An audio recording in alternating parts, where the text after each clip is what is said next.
श्री सीतारामचंद्राभ्यां नमः। महर्षि वाल्मीकि प्रणीत श्रीमद् वाल्मीकि रामायण प्रथम भाग बालकांड। 15वां सर्ग में हमने पढ़ा ऋषि श्रृंग द्वारा राजा दशरथ के पुत्रेष्टि यज्ञ का आरंभ, देवताओं की प्रार्थना से ब्रह्मा जी का रावण के वध का उपाय ढूंढ निकालना तथा भगवान विष्णु का देवताओं को आश्वासन देना। षोडशः सर्ग में हम पढ़ेंगे देवताओं का श्री हरि से रावण वध के लिए मनुष्य रूप में अवतीर्ण होने को कहना। राजा के पुत्रेष्टि यज्ञ में अग्नि कुंड से प्रजापत्य पुरुष का प्रकट होकर खीर अर्पण करना और उसे खाकर रानियों का गर्भवती होना। तदनंतर उन श्रेष्ठ देवताओं द्वारा इस प्रकार रावण वध के लिए नियुक्त होने पर सर्वव्यापी नारायण ने रावण वध के उपाय को जानते हुए भी देवताओं से यह मधुर वचन कहा। देवगण, राक्षस राज रावण के वध के लिए कौन सा उपाय है जिसका आश्रय लेकर मैं महर्षियों के लिए कंठक रूप उस निशाचर का वध करूं? उनके इस तरह पूछने पर सब देवता उन अविनाशी भगवान विष्णु से बोले, प्रभो, आप मनुष्य का रूप धारण करके युद्ध में रावण को मार डालिए। उस शत्रु दमन निशाचर ने दीर्घकाल तक तीव्र तपस्या की थी, जिससे सब लोगों के पूर्वज लोक सृष्टा ब्रह्मा जी उस पर प्रसन्न हो गए। उस पर संतुष्ट हुए भगवान ब्रह्मा ने उस राक्षस को यह वर दिया कि तुम्हें नाना प्रकार के प्राणियों में से मनुष्य के सिवा और किसी से भय नहीं है।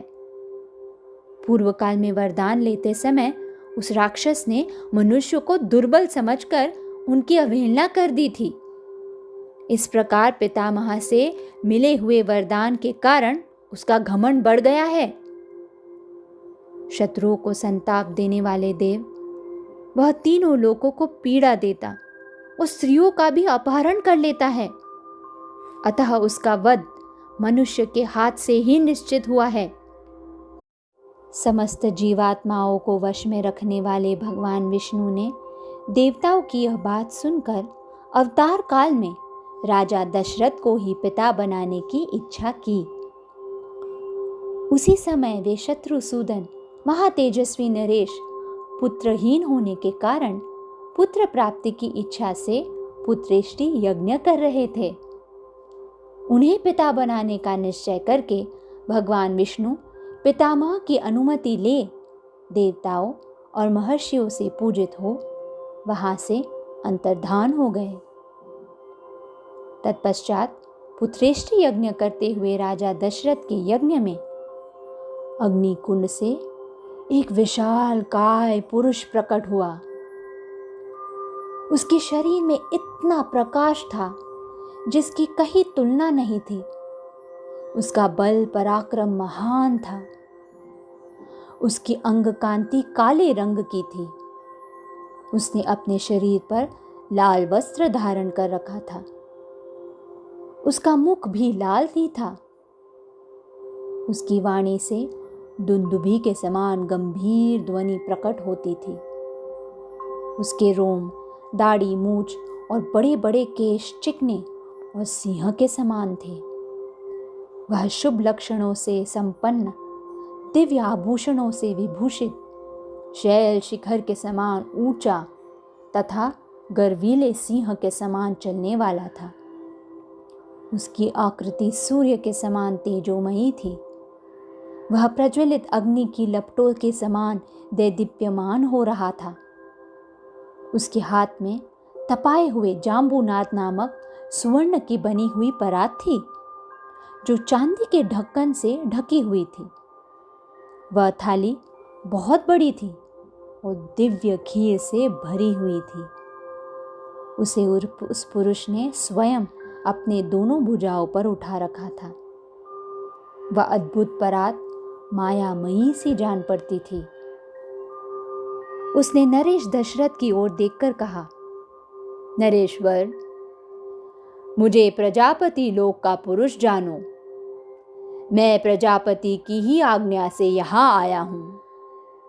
तब राजा दशरथ ने हाथ जोड़कर उससे कहा, भगवान, आपका स्वागत है।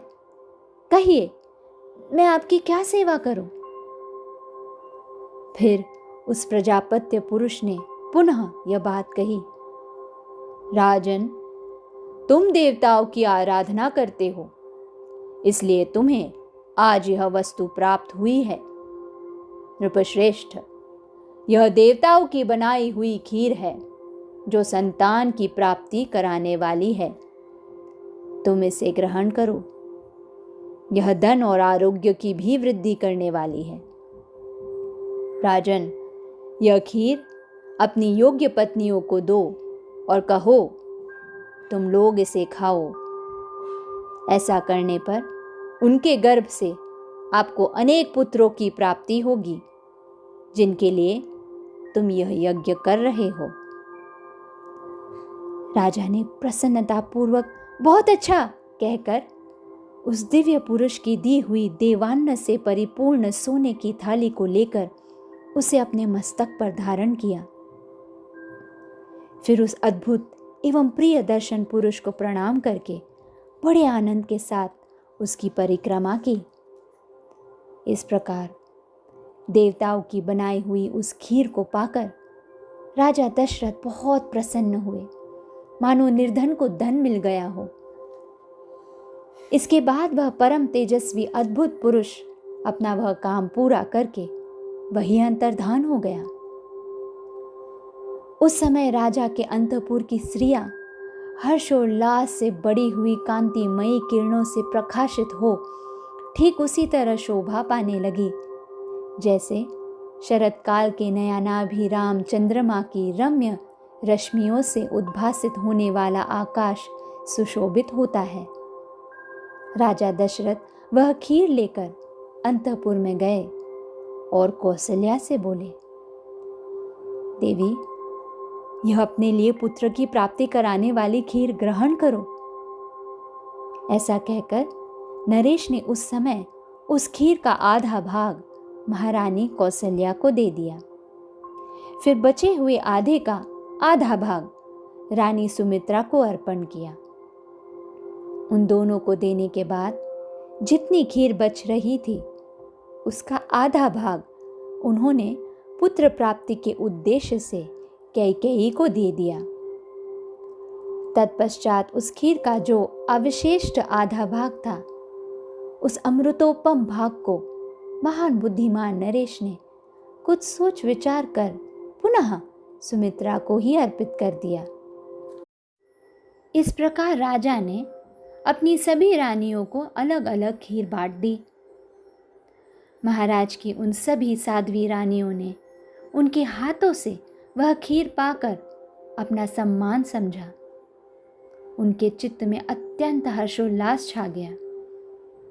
उस उत्तम खीर को खाकर महाराज की उन तीनों साध्वी महारानियों ने शीघ्र ही पृथक पृथक गर्भ धारण किए। उनके वे गर्भ अग्नि और सूर्य के समान तेजस्वी थे। तदनंतर अपनी उन रानियों को गर्भवती देख राजा दशरथ को बड़ी प्रसन्नता हुई। उन्होंने समझा, मेरा मनोरथ सफल हो गया।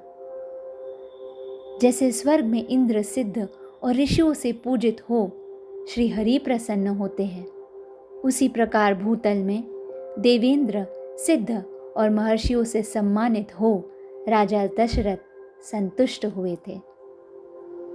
इस प्रकार श्री वाल्मीकि निर्मित आश रामायण आदि काव्य के बालकांड में 16वां सर्ग पूरा हुआ। सप्तदश सर्ग में हम सुनेंगे ब्रह्मा जी की प्रेरणा से देवता आदि के द्वारा विभिन्न वानर उत्पत्तियों की उत्पत्ति। धन्यवाद।